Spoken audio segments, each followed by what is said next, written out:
Keep it rolling, baby, and welcome to episode 3 of Classic Koach.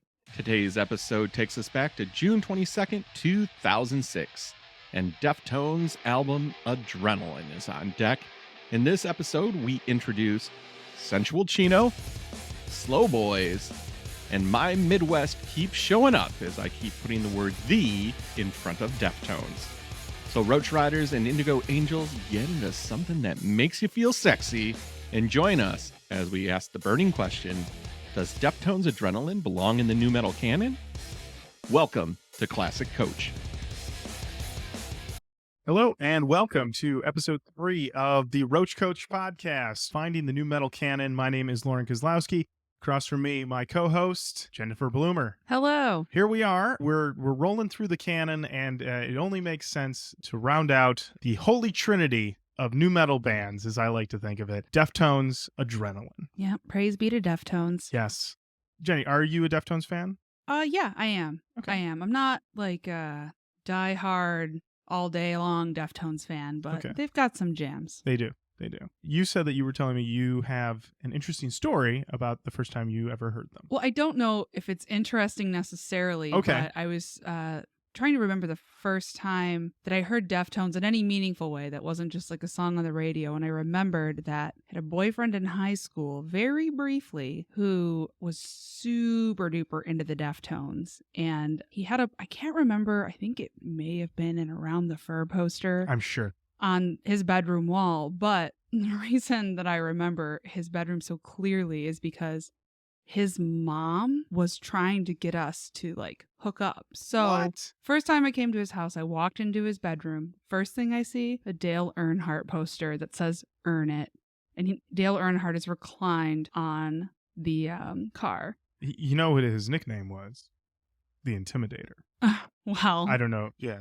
I did not know that. That was his thing. He would drive up behind other cars and he'd tap them and he'd freak them out, and then they'd crack and then he'd pass them and then he'd win. Well, that is kind of what happened in our relationship. Oh, yeah? He tried to move a little too fast, but he also had Signs of the Zodiac, but like boning, blacklight posters.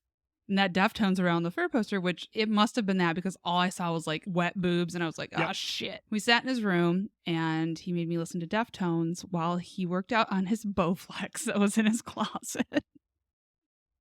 And so that is my first true Deftones memory. Oh man. I know. Wow. He's like, sit here while I Bowflex. Yeah.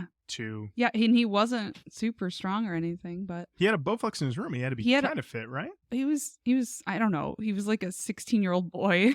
So yeah, sure, yeah. He was in as good a shape as a 16-year-old boy can be in. Absolutely. I don't have as interesting a first time. That's too bad. I do remember hearing Bored, the first single from this album, on Z-Rock, and I remember immediately thinking, oh, this is something I need to be paying attention to. Something about just really grabbed me, and right away I was like, I'm interested in this band. This is something. But I didn't actually get this album until after I got Around the Fur. Yeah, beyond that, I don't have a super interesting deep dive into getting into this band. You heard him on the radio, and then you got into him. Yeah, you didn't date a girl who made you walk or work out to this album? No one made me use like a Thigh Master to nosebleed or anything on this album. All right, well. What a story that would have been, though. It's too bad. R.I.P. Yeah. So I think I don't really have much more prelude on this. I mean, I think maybe we should just need to dive into it. Oh, wait, before we dive into it, we generally give this about 2-3 listens. Your first couple listens were a little rough. Okay. You only listened to it 3 times? Generally. Okay, I've been doing this wrong. Wait a minute. I have been listening to this non-stop. Wait a minute. Are you listening to these albums on loop? Yes, pretty much. Whoa. I'll take a little break now and again when I feel like I'm going to lose it. Yeah. Don't do that. Okay. Let's have a podcast meeting now. We have different expectations. I would say you only need I've been doing 2 to 3 for every single one of these. Well, because you'll go crazy. Note taken. I'm just saying. Otherwise, I was listening to this on the drive over, and I was thinking, okay, I'm excited to talk about it, but I'm also excited to not listen to it for a couple of years because it's really, I'm getting more than I need, Yeah, I do know. Okay. No, this is good. I'm glad Yeah. Your dedication makes me feel a little lazy, to put it the other way. I don't think you need to listen to it on loop. Okay. But I mean, at the same time, the first episodes were so good because you really immersed yourselves in the music. So maybe don't stop doing this. Listen, it's fine. I'm good. Everything's fine. Okay. Well, Yeah, go ahead. My brain is broken in half now. So let's go through the album. This will be my fourth go through. This will be Jenny's 127. That is right. Okay. This is Bored. Thoughts off the bat. I mean, I think I sent you a series of furious text messages saying, Yes. this is a boring album. We Yes. should skip it. What are we doing? You said it's called Bored, and you weren't wrong. I think the title of the album, Adrenaline, is obviously ironic. It must. So something that I read several times in a lot of interviews about this album is that this was just kind of 10 years of them playing like 5 or 6 songs and saying like, I guess these are the ones that we're going to put on our album. Yes. Few places it's mentioned that especially the lyrics really didn't get very much attention at all. And I think I can see that throughout. But yeah, I mean, it doesn't start as strong as like Korn's self-titled album or even after the stupid intro to the Limp Bizkit album. Yeah, that intro. But I do think that it sets the tone. It does. It does set the tone. It really, I mean, if you ever talk about a first single being an advertisement for an album, Bored basically lets you know what you're going to get with this Deftones album. And really, an overarching theme of it seems to be boredom. That seems to be what this album is about. This album seems to be about being kind of aimless and just sort of like, but not like a nihilistic bored, just more like an aimless bored. Yeah, I totally agree. And at this time, I mean, they had just kind of been playing around Sacramento for several years. Like they formed in '88. This wasn't recorded until I think like 94, 95. Yeah. 95, yeah.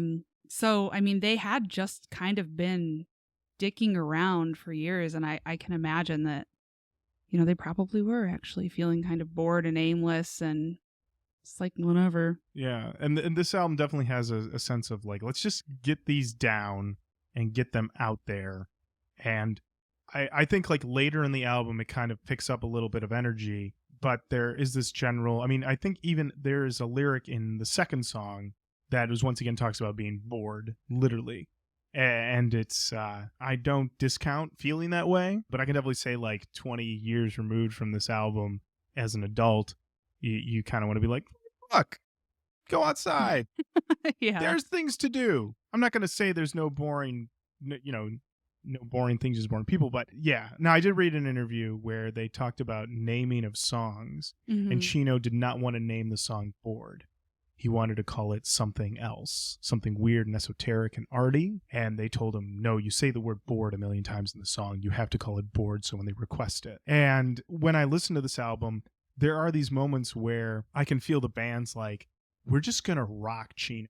And Chino's like, no, man, let's get a little weird. And I don't think, but I think they were pushing against it. So you don't get that Chino airiness that comes up much later in their career. And which seems to be a constant point of contention in the band, which is why it takes them so long to make an album. And though they lie and say that, no, it's really fun and we have a great time making albums, every time these guys make an album, it's like, because Chino wants to do one thing and they all want to do something else. Yeah. And I was really digging in. I was really digging in, looking at stuff. And I found an interview that they did in 1995 at some like local Sacramento paper. And they're pretty straight up about like hating the process of going through writing this. And apparently it got pushed back a ton of times. And they said it was their fault because they kept missing deadlines. And Chino said, like, I personally never really dreamed that I was going to be in a band that was going to be signed. I mean, I thought it would be nice, but it wasn't my goal or nothing. I just like to play music. And that's basically like the tenor of the whole interview and just talking about how they kept missing things and everybody was like 45 minutes late to meet up with this dude. They just seemed like this was before they blew up. You know, Right. This was right after this was actually released. So they're all just kind of like laying around on a couch in this interview, like, I don't know, man, whatever. We never really like more than 6 of our songs. So it reads throughout the album. You can definitely tell. Yeah. I used to say that Bored was one of my favorites. Having listened to it for this podcast, though, it definitely is of their singles. It is, if something is both iconic but also forgettable, that's kind of where I stand with it. Like, I feel like it's set a tone, but we've since moved on 10 times. Yeah, I completely agree. I was very underwhelmed by this on my first several listens. I don't know. But the next song, Minus Blindfold. Let's hear some of that. Yeah. Because he's much better. Yeah. Much better. Much better. Good job, guys. Yeah. I like that. Yeah, when it just sort of kicks into that guitar. What do you think of the production on this album? I mean, aside from the hidden track, it's no Ross Robinson. Oh, that's right. Yeah, Ross. You can't make a new metal album in 1995 without a little touch of the old Ross. The Angel. The Angel. You Ross need the Robinson. Angel's blessing. I don't know anything about music production. I don't know anything about playing or writing music. So it sounds good to me, but that doesn't have a lot of meaning. What do you think? Well, it's Terry Date, and Terry Date is somebody who I long associate with quality stuff. He did basically every Pantera album, which I feel like, Vulgar Display of Power. I mean, that's got just such an incredible sound to it. And I think the later Deftones albums definitely have like a real solid bottom end. This album, by and large, sounds rather thin. You think so? I think so. I think Okay. You bring this up for a second. You can hear that guitar, but it sounds almost brittle. Okay, that means nothing to me. Okay. I could pretend like it means something Okay, to me, all right. but it doesn't. As someone who also doesn't know anything about music production, pretends like he does when he listens to things. That's good. Yeah, I definitely think it sounds kind of thin and doesn't have as much of a bottom end and an impact as it could. And subsequent albums kind of bear that out. I mean, I would say right away when you listen to Around the Fur, which we will eventually get to. Thank God. Oh yes, that record definitely has a immediate like meat to it. And this thing, for whatever reason, I don't want to say they turned down the bass. I don't think this is a Metallica Master of Puppets situation, but or not Master of Puppets, and Justice for All. That's the one. But it definitely could be thicker. Yeah, Chino. I keep Chico. saying, okay, so here's the thing that happened. Okay. I started imagining, because I kept thinking of Chino's the pants. And then I started thinking of Chico's the store. Oh, and no. then I started imagining all of the members of Deftones wearing Chico's clothing while they were recording this. And so I would just listen, specifically, I would listen to 7 words and just imagine them all wearing Chico's. And it made me really, really happy. But anyway, that look into my brain aside, he did say that this was like recorded super fast. So it's possible that it didn't really, and they all seem so lazy and bored about it that they probably didn't really care that much. Yeah, and I don't think it falls into the Korn problem of same riff 12 times or whatever. No. But there definitely seems to be a situation where they just keep the guitar tuned to the same type of thing, and there's not as much variation to the sound as, say, what our boy Wes was doing on old $3 bill. Yeah, well, they could have learned. They could Yeah. have learned. We could all learn a thing or two from Wes. We all could. Okay, so track 3, 1 week. Not that 1 week. No, weak. Week. Like, week. You have the lyrics in front of you? yeah. Ask me anything. What's he talking about here? I have no fucking idea. I've read these lyrics over and over again, and I'm like, I get he's not happy. Right. He's not happy. His intonation bears that out. But what did he's... Yeah, there... Well, Yeah. okay, according to what I have in front of me, which could be true or not, nerve here I born, feeding on his lung. Verve is his curse because he wanted to meet Christ alone. Bitch, you're no good. We could be so flown. I feel like I'm reading poetry, so I'm going to stop. So, a couple observations about the lyrics in general. Yes. I'm not, like, I get that he's upset. I don't really understand fully what he's going for. And that's fine. I Yeah. don't need to. And I guess I was too busy imagining them in women's business clothing to really dive too deep. But I did notice there wasn't a whole lot in here that made me want to, like, check him for what he's saying about women. There are, like, a few little whores tossed in here and there, but there's a few in there. I feel like that was just, like, the pepper of the 90s, you know, and now. Listening to it, I would try to grasp at something lyrically, and I never really got any. And we'll get to that. Okay. I think more so that I was just trying to, like, listen hard, and it seemed like, especially when we talk about them sort of rushing it, that and this has also been a thing in the early Deftones albums, that sometimes Chino, I can't tell if he's enunciating badly, enunciating weirdly, or he doesn't know how to say the word and he's just guessing. Yeah, I don't know either. I really, like, I have a hard time with this because I'm used to feeling like, and maybe this is shitty of me, but I'm used to feeling like I get it right away with, like, new metal lyrics. Right, It's like, right. gotcha. Yeah. And now here I am trying to decipher some shit that makes, like, half sense. I don't even know what he's trying to get at. I think he's just making noises. Yes. That was sort of where I went with it. And even, let's talk about this album cover for a minute. Oh, let's. Okay. Okay. So this is a douche, right? No, It's that's not. what I thought too. And I was like, is that a douche? Is that like a douche for your butt? Which I think is called an enema.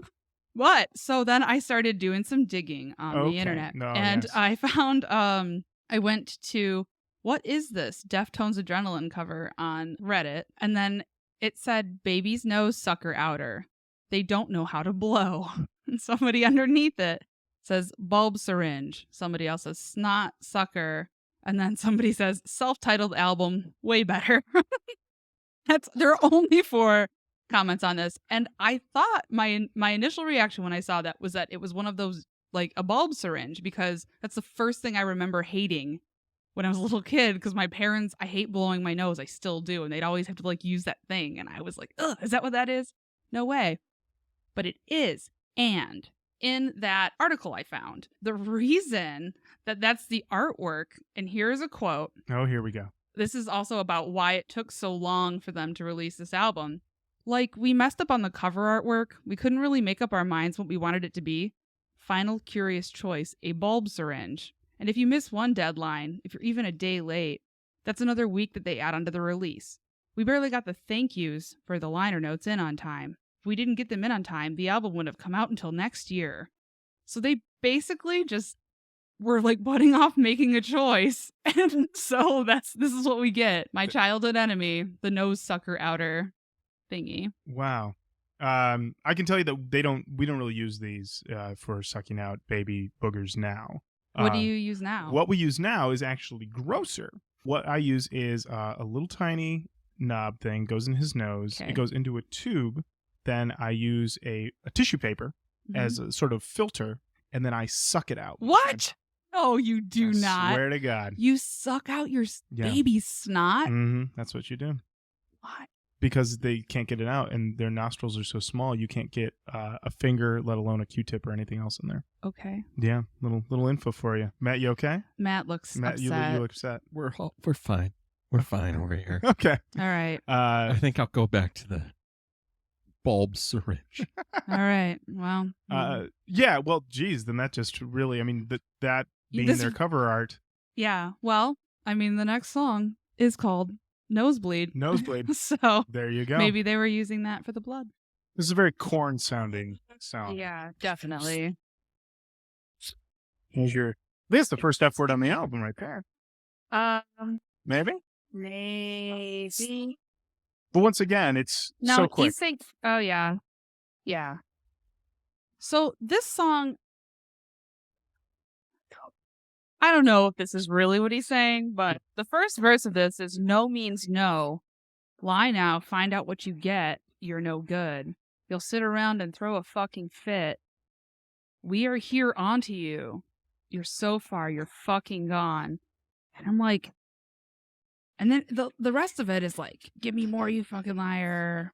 Here we are, mother in fear with you. Blah. I'm like, oh, God. Because the first one sounds like somebody being like, someone lied about rape. And I'm like, is that what this song is about? And I Googled and no one said. I'm going to guess it's about cocaine.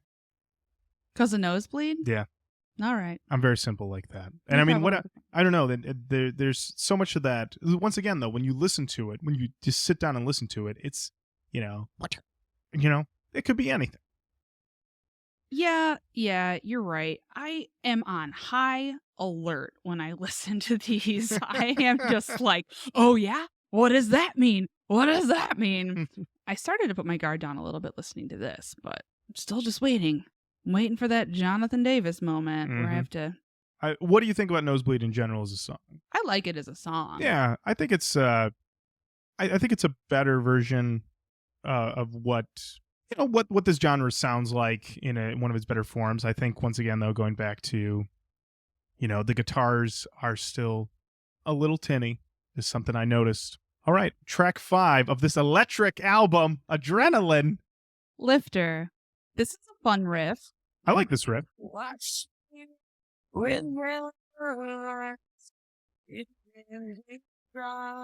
Matt? Can I make an observation Yeah, here? absolutely.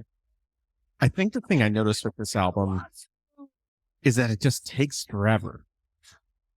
Like this is my first time hearing this record. Not a Deftones fan.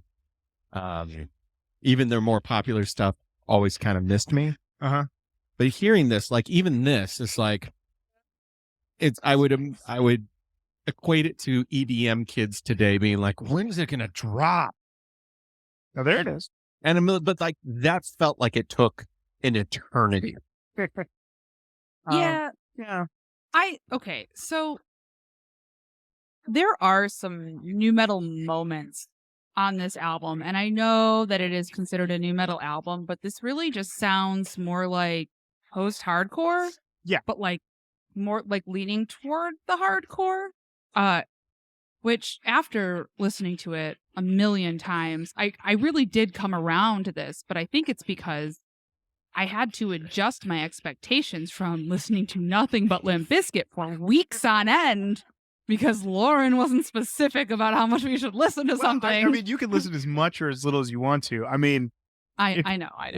But I was just kind of blown away that you listened that much. Well, I think the reason that I was initially so aggressively upset by how boring this album was that I was so used to Limp Bizkit, which is a much more exciting album, but after listening to it for a while, I actually think it's pretty solid overall. I think it's solid overall. I mean, even if I get past my production issues, I still think I like, you can hear the roots of where they're going to go, like the ideas that they're going to flesh out better on later albums.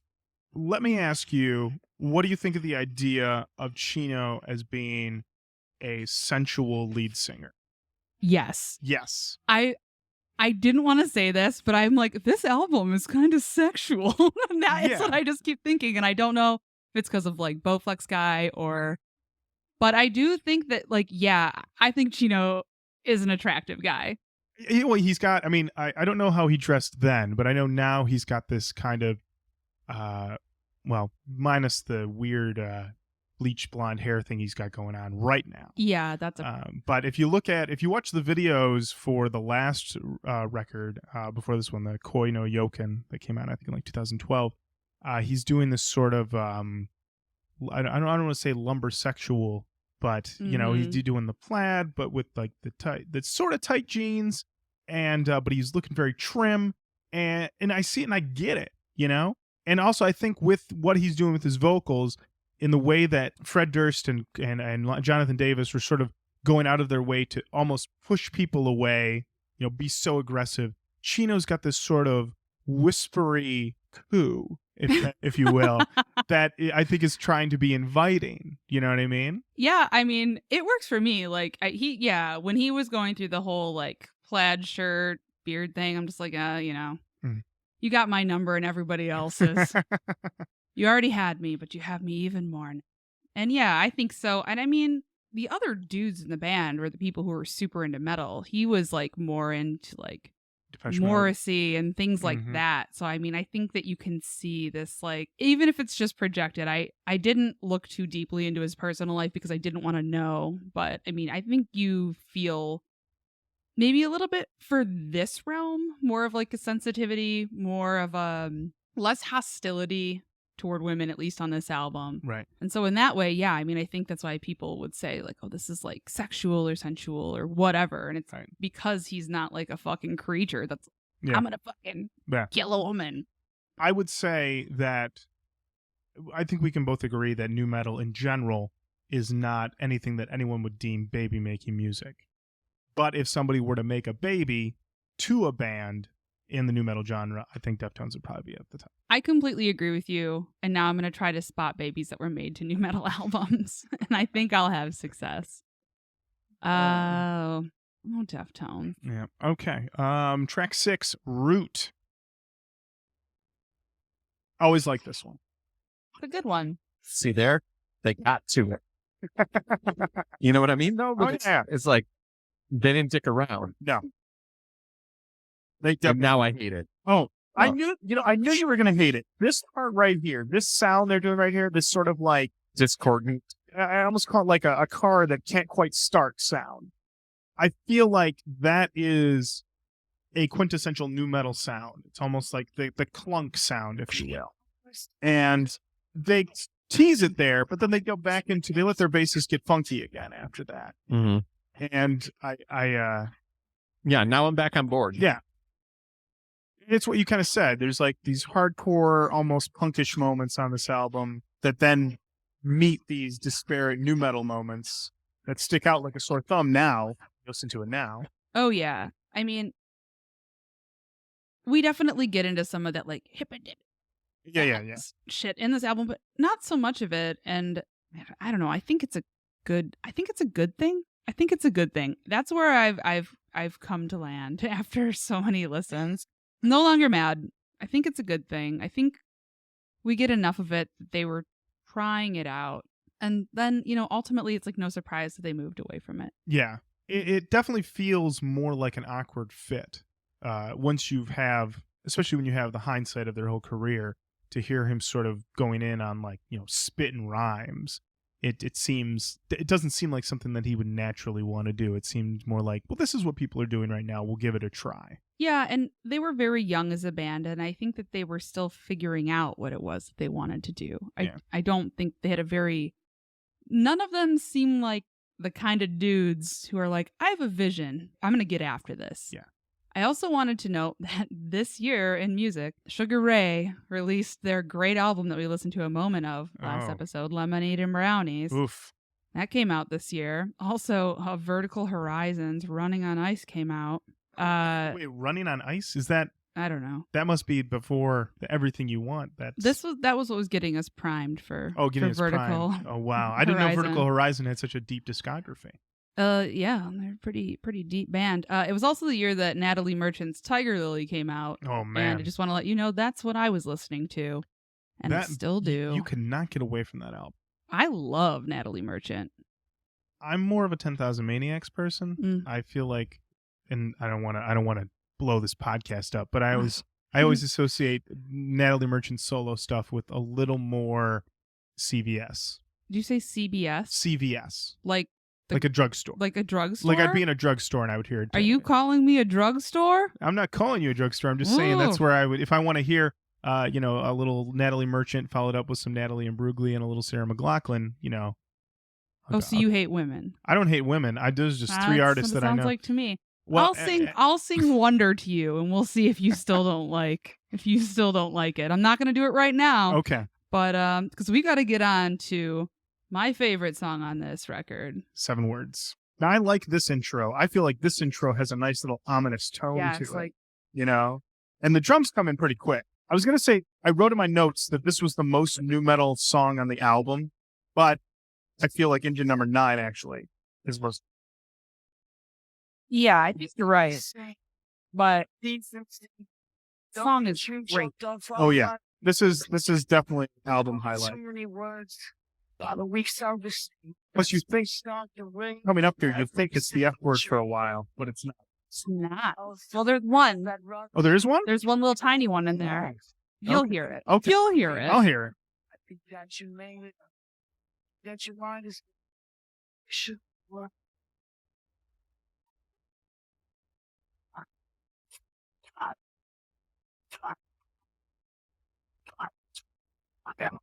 Oh, there it is. It is. Yeah. Little, This is a real good one here. I know this is one of the songs that if you ever go see Deftones in concert and you're with a bunch of diehards, they'll all be like, "You think they're gonna do 7 words? You think they're gonna bust out 7 words?" Because hardcore Deftones fans, hardcore than I could ever be. And I'm wearing a Deftones shirt right now to this podcast. You are, like you a dork. freaking nerd. yeah. I don't even go to Deftones shows and think like, God, I hope they play something off of this. But if they play anything off of this album in concert, the hardcores go bananas. This is what they want. Yeah. It's a great song. I mean, I would be very excited if they played it. We saw them this summer. We did. We sure did. We did. That was a good show. It was no, it wasn't. It was. They were good. They were good. Death from Above was good. What we saw of Death from Above was good. We only missed like 2 songs. Okay. Yes. But yeah, Death from Above was good. Deftones were great, and then we stayed For Incubus.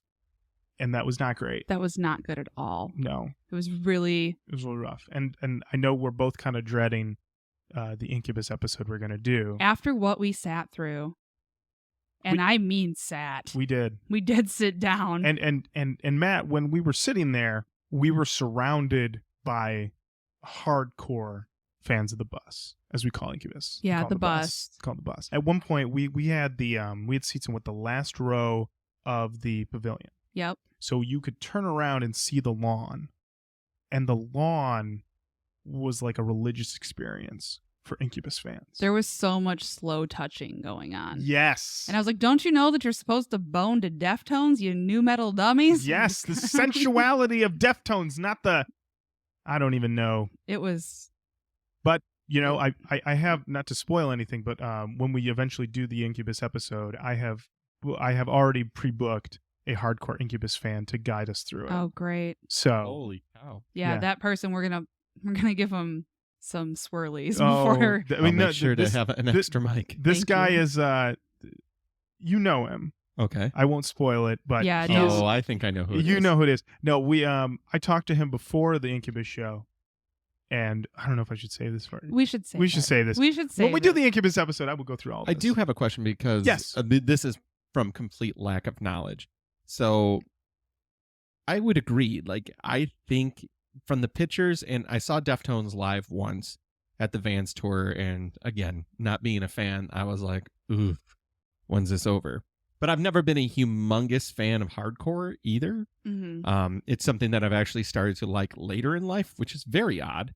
Where I'm just like, can I hear some Bad Brains, please? Yeah. They're sexy. They're a sexy band. That lead singer, holy shit. Are you talking about? The Deftones. Thank you. Not Incubus.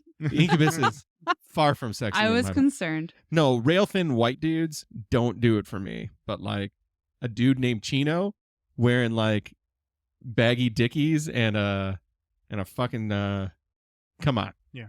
Sexy dude. Plus Matt what he does Moss. with the mic. You know, he's got like he's got the mic with a cord, and the cord's like wrapped around his hand. He's like so into it, like He has the coolest fucking hair. Can we just say that out loud? he has the coolest hair up until You gotta 2 watch. months ago. You gotta watch out. He's bleaching his hair now. He bleached his Okay, hair. I'm blonde. not into that. No. But like when he was like straight up just like Oh yeah. embracing his hair. Oh yeah. No, I agree. I'm glad that we are all on. I didn't want to bring this I up. didn't want to bring this I up. felt like it'd be weird. I didn't want to be like, you know what? Everybody gather around and look at this guy. It's kind of funny because like this being the 3rd episode, Lauren has talked about groove quite a bit. And one of the things that I do get from this band is they lock into a groove Yes. pretty hard. I mean, this album to me is not something I'll probably listen again, but at the same time, listening to what I've heard, very clear, like, oh, this band could probably stay on rhythm, stay on this for a very long time, and they could do anything and then easily break into something else. Like, this sounds like a very tight unit, like the beginning of an incredibly tight band.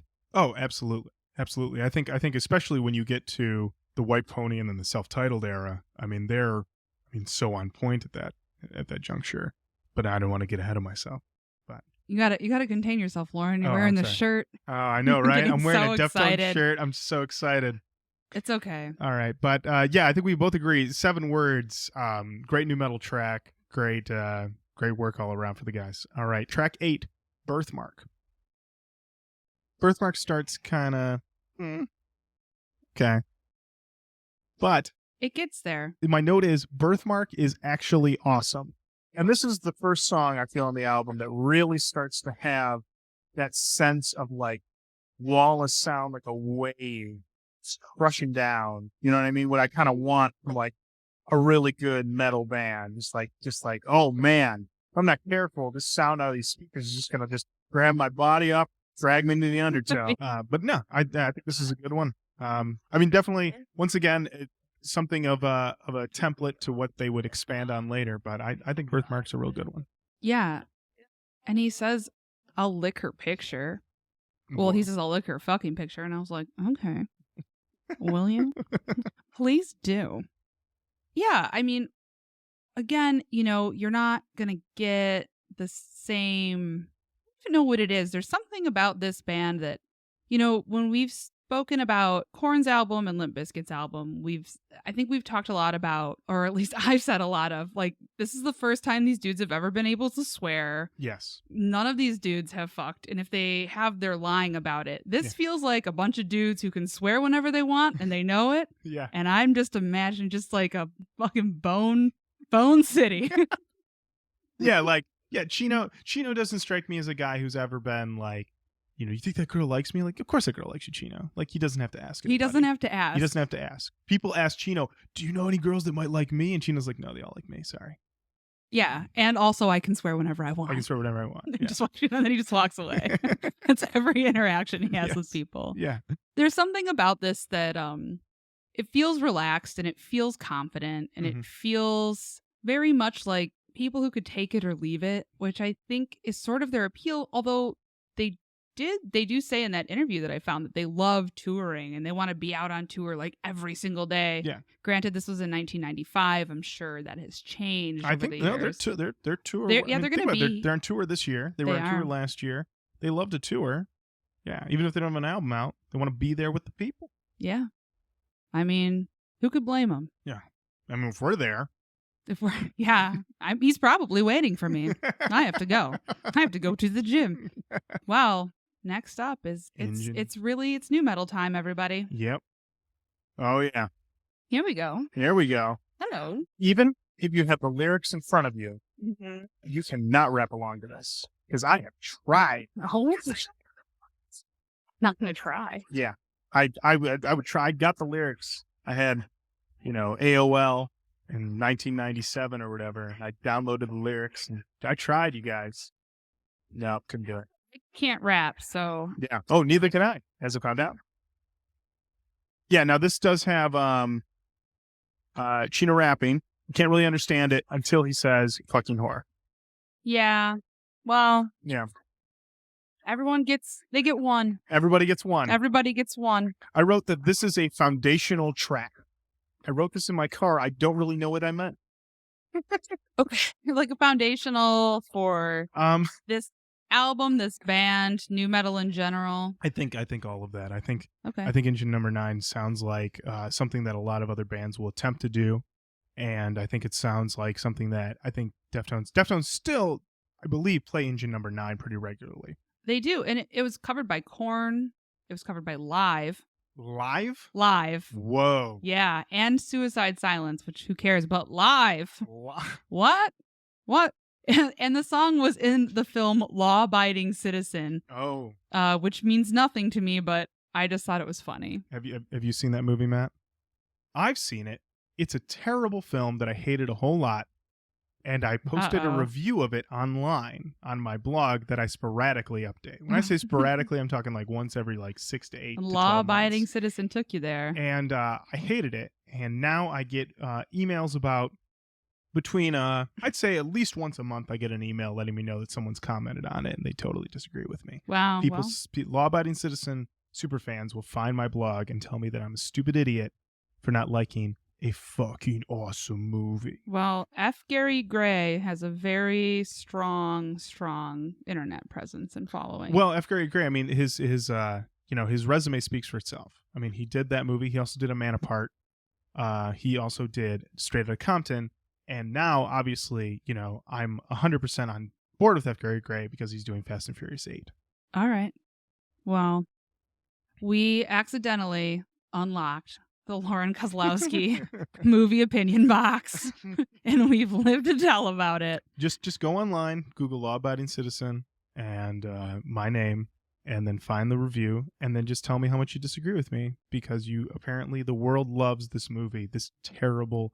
You know what I don't like about it? If I can talk about Law Abiding Citizen for just a second. I shouldn't have said that. I should have known better. is that everyone in the movie is a villain. There's no one to root for.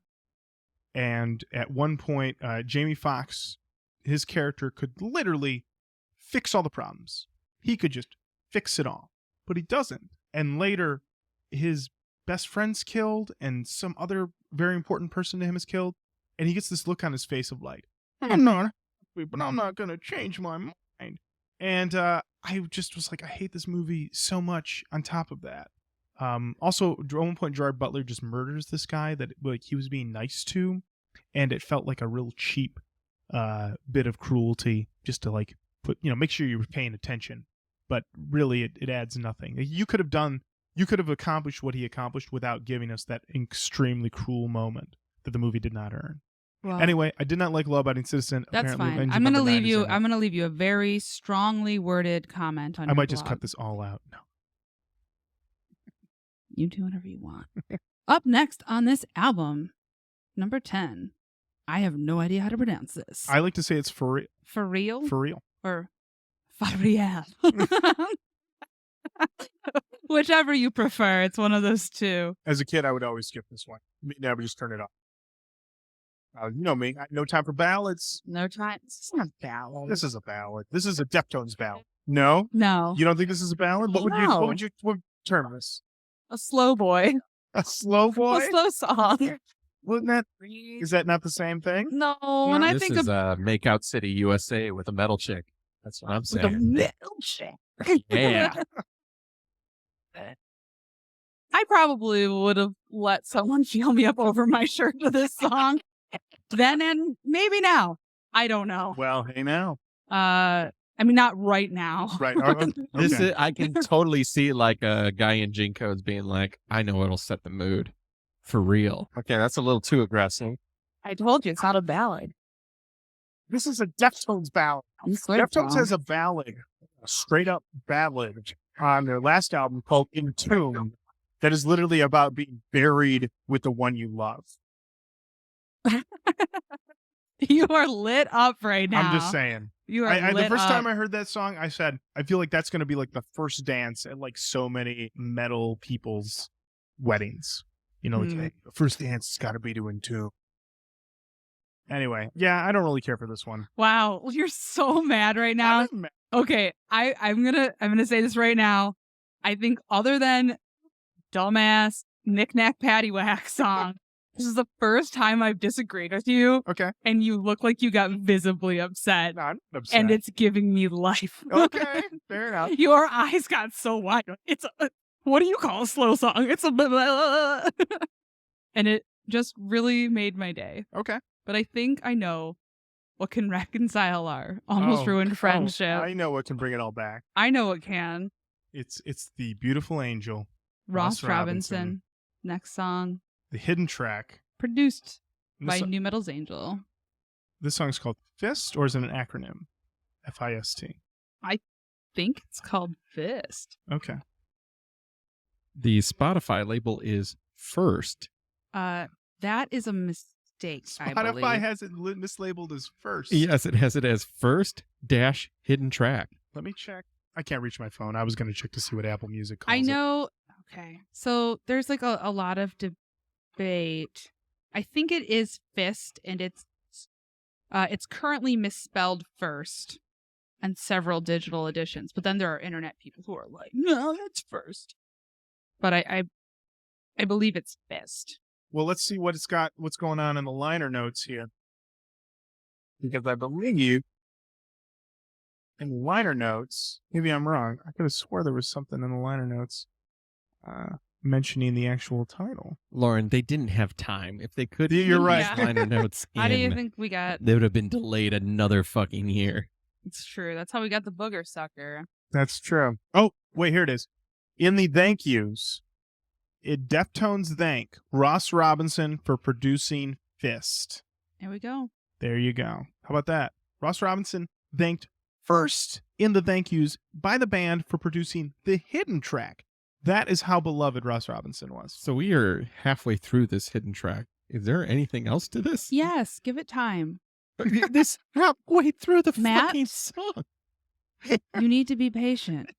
We're dealing with an angel and a sensual man. You give it all the time it needs. Here we go. I really thought for a second there, Matt, that you were just disconnecting Yeah, everything. I You were just fed up. I thought you were just leaving. Like, no, I'm done. I've upset every man in this room. No, I heard an unfortunate buzzing sound, so I was Okay. just trying to fix it. Actually, I dig this. I have no problem with this song, by the way. Love it. Yeah. Love it. I love this too. This is why I'm in Denver. And this is, I feel like, the first time to look at that soaring Chino sound that is now the staple. Oh, yeah. No, this is not new metal in any way, but this is so, yeah, I mean, that's just so much of what Deftones does become of it. Now that I think about it, when we talk about the influences that Chino has, he loves Depeche Mode, he loves The Cure, he loves Morrissey. And then you listen to a song like that, which definitely has a very Cure vibe. And then it kind of makes sense why Ross Robinson eventually produced an album by The Cure. Clearly, they were kindred spirits, him and Chino, probably sitting around being like, you like The Cure? I like The Cure too. I'm just doing this new metal thing for shits and giggles right now. Yeah, and then Chino gives someone like a nice kiss on the forehead. Oh, you know Chino's a Nice forehead kiss on the kisser. forehead. So hearing this whole album, I was reminded of one band in Okay. particular that I could see being also an influence to him. And that band was Jawbox. Oh, yeah. Sure. Deftones covered Savory. I can totally see them doing that. Yeah. I mean, yeah, I don't know if when we get down the line, but the Deftones B-sides and I don't know, whatever it's called, the B-sides album that Deftones did is basically a pretty good tour of their influences and everything they did. Plus, I mean, the Deftones have done a pretty killer cover of The Chauffeur by Duran Duran, and they've also done a cover of Who's Gonna Drive You Home. They've done a cover of so many things. What was the Depeche Mode cover that they... Let's see here.